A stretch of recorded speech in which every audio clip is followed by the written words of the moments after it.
Oui, très peu.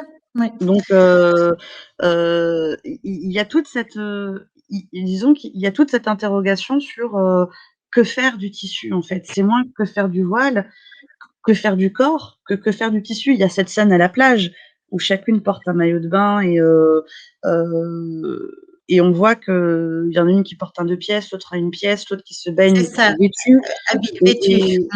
et en fait, ce qui demeure, c'est la question de la femme, de la féminité, peu importe ce qu'elle porte, mais le tissu, ici, je dirais qu'il est peut-être métaphore d'une quête de soi, en fait. Et d'ailleurs, cette quête de soi, ça fait remonter à une citation d'Assia Djebar, qui a toujours joué sur ses autobiographies entre écriture de soi, soi propre, et l'écriture de soi, l'écriture de la soi. Vous Ah, voyez? Et oui. cette obsession qu'a le personnage Le principal, soi et la soie. Oh, c'est beau. voilà, voilà, et l'obsession du personnage principal sur la qualité des tissus, la façon dont elle touche, la façon dont elle devine le corps, dont elle plisse, elle forme des roses, cette fameuse rose qu'elle finit par planter dans la tombe de sa sœur alors qu'elle voulait en faire la robe Oui. de mariée. Enfin, vous voyez, c'est je pense une jolie poésie qu'a fait la réalisatrice à travers ce tissu. Euh, Effectivement, chacune, parce que c'est un film de femmes, mais chacune est libre d'avoir ce patron en fait de vie qu'on fait à sa propre taille, à sa propre mesure. Et ce patron de vie, ça peut être le tissu centenaire d'un haïk, d'un voile, ça peut être le tissu bon marché qu'on s'échange dans les toilettes pour 2000 dinars. Et il y a quelque chose de très très beau là-dedans. Et effectivement, le haïk, pour revenir, hein, c'est la séduction. Et voilà, encore une fois, toute cette difficulté de la société algérienne, comment quelque chose qui voile la femme lui permet de séduire. Également. Oui, c'est ça. Voilà. Et c'est toute Mais cette thématique dont est empreinte le film. L'acteur, si tu veux oui, ajouter quelque oui, chose, oui, bien oui, sûr. sur le haïk, il y a d'abord dans le film, il y a le contraste du noir et du blanc. Les deux vêtements qu'on a, qui font le haïk qui fait le fil rouge, étaient contrastés par la tenue noire de la violence des femmes voilées et qui viennent, porter l'interdit et la violence. Mais quand on regarde la couleur blanche et le signe de l'espoir, d'abord le haïk n'a jamais été un vêtement qui est connoté religieux, c'est-à-dire c'est un vêtement traditionnel. Hein. Moi, j'ai toujours connu le foulard berbère de ma grand-mère qui cache les cheveux quand on a produit le henné pour colorer les cheveux et on portait le foulard pendant cette période de transition entre la couleur du henné et la couleur réelle des cheveux. Et puis, j'ai toujours connu aussi le haïk. Et cette, ce, la transformation, c'est-à-dire le passage du haïk qui cache un peu les formes à la robe de mariée qui met en valeur l'éclosion d'une femme belle qui s'ouvre à la vie, à l'émancipation, c'est quelque chose qui m'a extrêmement plu dans l'idée de la place réelle de la femme, parce qu'elle est belle, l'image de la femme. En Algérie, la femme n'a jamais été cachée. Contrairement à d'autres pays, la femme a toujours été visible. Elle est présente au sein de la société, elle a toujours été visible, elle n'a pas été cachée. Et cette image du haïk qui va se transformer en robe de mariée, alors qu'une robe de mariée, c'est une connotation de bonheur, de joie et d'émancipation, c'est quelque chose qui était extrêmement important. Il me ramène d'ailleurs à mon enfance, puisque j'ai une petite anecdote à vous raconter. Nous, on partait d'Algérie en Kabylie et en train, ça prenait à peu près 5, 6 heures, 7 heures parfois. Les moyens de transport étaient très, très rudimentaires en Algérie à l'époque. J'ai plus de 50 ans, je vous parle d'un âge où j'avais 12 ans. Donc, vous voyez, il y a quelques années d'écart, mais on prenait le train, maman étouffée. C'était l'été, il faisait plus de 45 degrés dans le train, et maman, elle manquait d'oxygène. Et dans le train, d'un seul geste, j'étais très jeune, j'avais 10, 12 ans, j'enlève le foulard et je lui enlève le haïk, et maman revient à la vie en respirant profondément. Papa m'a regardé faire ce geste dans le train et il m'avait giflé, tout simplement, soit il a eu peur que enfin, tout le stress qu'il avait de maman qui titubait, qui n'arrivait plus à se tenir debout, qu'on a rattrapé d'ailleurs. Et d'un seul coup, elle respire. Et arrivé à la maison, on ne s'est pas parlé avec papa pendant une semaine. Et à la fin de la semaine, il vient dans la chambre, il me rejoint et il me dit, mon fils, je te demande pardon. À partir d'aujourd'hui, ta mère ne portera plus jamais de voile. Et il est allé affronter mon défunt grand-père en Kabylie et lui a dit, papa, en Kabyle, et ça veut dire, papa, mon épouse ne portera plus jamais de voile. Et mon défunt grand-père lui répond, merci pour cette intelligence. En fait, il pensait que son propre père allait continuer la tradition. Et en fait, c'est tout à fait le contraire. Mon défunt grand-père était gêné. Maman était Hum. très plein de bonheur pour lui. Et dans ce qu'elle lui a apporté au quotidien, qu'il lui souhaitait le meilleur. Et cette image du haïk m'a directement mis dans mon enfance.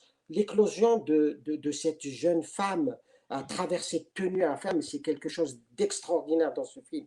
Le haïk, c'est le transfert d'une culture, la transition d'une culture qui fait qu'on passe de la culture vers la culture, mais en maintenant le siège de l'émancipation de la femme. C'est une Alors, très, très c'est belle image vrai dans que le film. Pardon, merci. C'est vrai que sur la thématique, il y a quelques scènes très belles hein, dont on a parlé plusieurs Oui, fois et qu'on voit bien cette histoire de filiation, de transmission et d'échange et d'histoire de vie et de femme pour le coup entre la mère, ses filles, les sœurs et puis la sororité dont tu parlais tout à l'heure, Linda. Ça imprègne le film avec ce qui fait aussi que on sort de ce film et c'est ce que j'en retiens moi.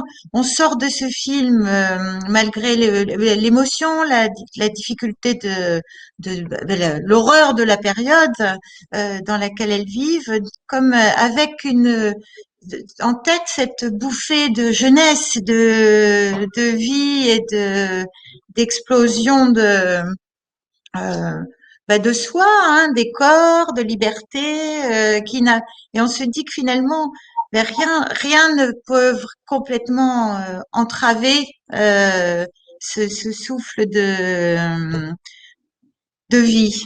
Hein, c'est en ça aussi que moi je trouve le film euh, ben, plus universel, enfin universel, c'est-à-dire que c'est comme ce message, comme tu disais de des souvenirs d'enfance ou de oui, à travers ce trauma aussi, ce que tu nous racontais à l'instant, il y a quelque chose qui dit ce qui entrave, ce qui veut enfermer. Hein, on n'aura pas le temps, je crois, de parler de la thématique de l'enfermement dans le film. Euh, qui est importante aussi, ne peut pas gagner. Hein. Je sais pas ce que ça ne peut pas gagner. C'est une réflexion hein, que je vous amène, mais je sais pas si vous voulez ajouter quelque chose, Linda ou Magdar à ça. Oui. Moi, il y a quelque chose Linda. qui m'a énormément interpellée et qui m'a plu dans le film. C'est cette scène où elle refuse de partir avec son amoureux à Paris pour fuir l'Algérie et qu'elle dit je reste. Et du début à la fin du film, elle dit je reste, je reste, je Oui. reste. Il y a cette scène où il bouffe la terre en lui disant bah tiens, bouffe-la ta terre, etc. Elle est surnommée patriote au début du film par le fameux copain de sa copine qui finit par la battre parce qu'il apprend qu'elle est dans la cité U, etc. Et je pense qu'il y a aussi un hommage fait dans ce film à toutes ces personnes justement qui étaient considérées comme utopistes, idéalistes à l'époque en Algérie, qui ont décidé de rester en Algérie, qui se sont mariées en Algérie, qui ont fini leurs études en Algérie, qui ont fait des enfants en Algérie, qui ont construit des familles en Algérie, et qui font qu'aujourd'hui, vous avez des jeunes de 20 ans épris de liberté qui continuent un combat, qui continuent une parole, parce que leurs parents Mhm. leur ont montré justement que ils pouvaient le faire, qu'ils devaient le faire et que c'était un flambeau qui se partageait. C'est très subtil dans le film, c'est dit avec beaucoup vraiment beaucoup de subtilité et de manière très sibylline. Mais il y a aussi cet hommage à ces personnes silencieuses qu'on ne voit pas, qui sont restées, les profs d'université, les professeurs de collège et lycée, toutes ces personnes qui ont accompagné une jeunesse dans leur folie à vouloir tout simplement être vivants et qui aujourd'hui sont devenus des parents et qui accompagnent aujourd'hui des enfants dans une Algérie nouvelle, dans une Algérie différente, dans une Algérie moderne. Mais c'est aussi parce qu'ils ont fait ce choix de rester De rester. et de se battre. Et c'est un élément aussi important parce que il n'y a pas de la figure du père dans le film. Non, D'habitude, qui est omniprésente quand on parle de la société algérienne, il y a toujours un fils par rapport à son père, une fille par rapport à son père, et là, le père n'est pas là. Il y a même pas d'homme il n'y a et pas d'homme. il y a vraiment cette volonté. Après, est-ce que c'est réaliste? Voilà, il y a quand même des personnages masculins qui l'accompagnent et la sauvent. Elle est sauvée du viol par Par un homme, oui. le vendeur de sandwich à la Garantetta et qui lui fait du trafic de robes avec elle. Mais voilà, enfin, il y a cette dimension aussi qui, dans l'espoir que vous avez ressenti, enfin, ce que tu viens de dire, Marie, il y a aussi cette réalité-là. C'est que cet espoir des années 90 a permis l'Algérie d'aujourd'hui. Que Oui. des jeunes, par exemple, aient pu prendre la rue il y a 2 ans et dire non et Dire non, voilà. voilà. Et le, C'est parce qu'il y a un héritage de parole aussi de parents qui se sont battus quand ils avaient eux-mêmes 20 ans. Donc c'est aussi un autre fil rouge, je dirais, à prendre en compte, plus subtil, vraiment, je me répète, et plus silencieux, mais qui est vraiment là. qui est présent dans le C'est- film. Je, Oui. je vais Pardon. vous, oui, pardon, Legdar. Oui, Je pense qu'il va oui, bientôt falloir qu'on clore les débats.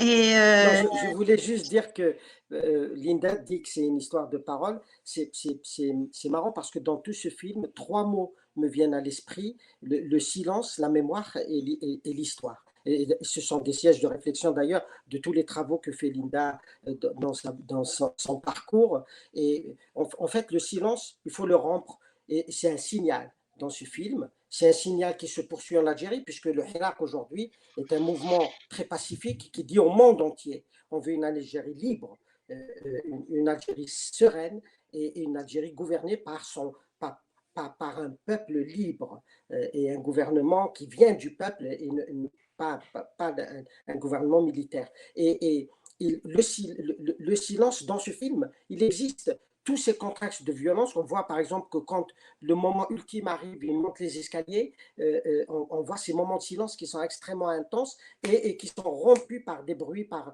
une violence extrêmement forte. Donc le silence est très symbolique dans ce film. Et puis la mémoire et l'histoire.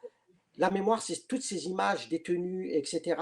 Et je voudrais dire presque, sans la mémoire, on n'écrit pas l'histoire. Donc finalement, on veut raconter les choses, on ne veut pas se taire. Et ce film-là le dit de manière très très forte.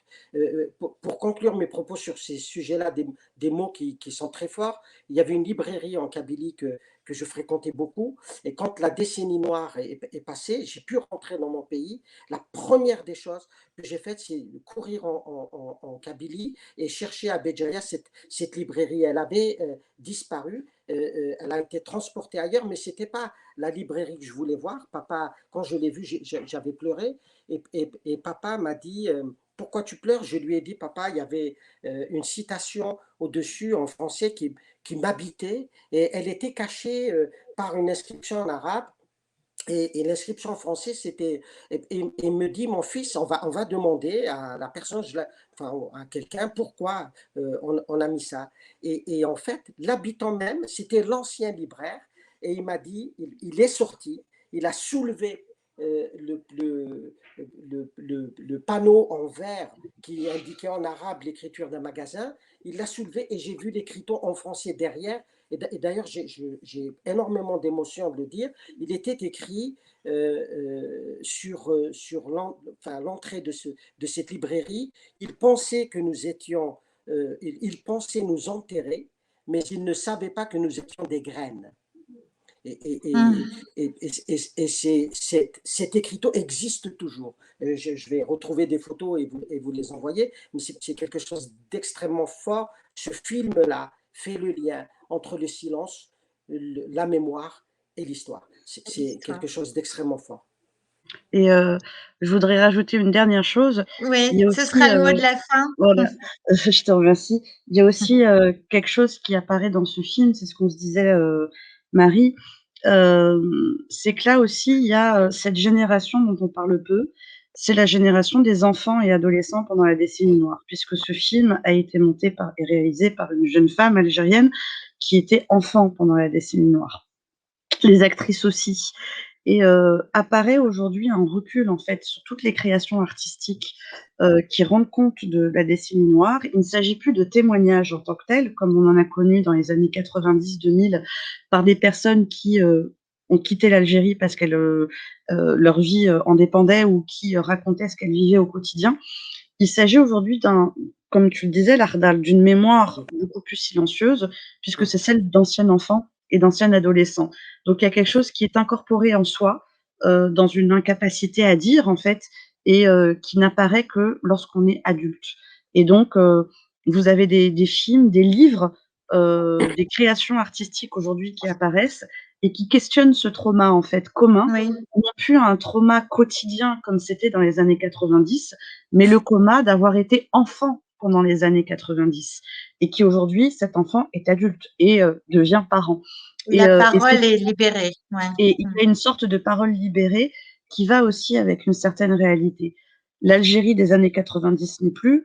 Aujourd'hui, on est en 2021, une nouvelle Algérie apparaît. Il y a une velléité d'avoir encore une autre Algérie du point de vue Absolument. sociopolitique et je pense que, c'est moins une libération, que dans un point de vue psychanalytique, une verbalisation. En fait, la possibilité pour une génération de prendre appui, de prendre place, de ne plus avoir quelqu'un qui parle à sa place. En fait, c'est réellement une acquisition de sa propre, vision, de sa propre, en fait, personnalité. Cette génération qui, a toujours été, sédimentée dans la parole des autres, la parole des grands-parents, la parole des parents, la parole de ceux qui ont vécu avant. Et là, aujourd'hui, il s'agit de raconter sa vie, en fait, propre et ça passe par, des fantasmes, des réalisations comme ce film et je pense que c'est très important pour une création et pour, une vie culturelle dans un pays. C'est qu'en définitive, l'enfant qu'on a été, puisse créer, en fait, et qu'il ne s'arrête jamais de le faire.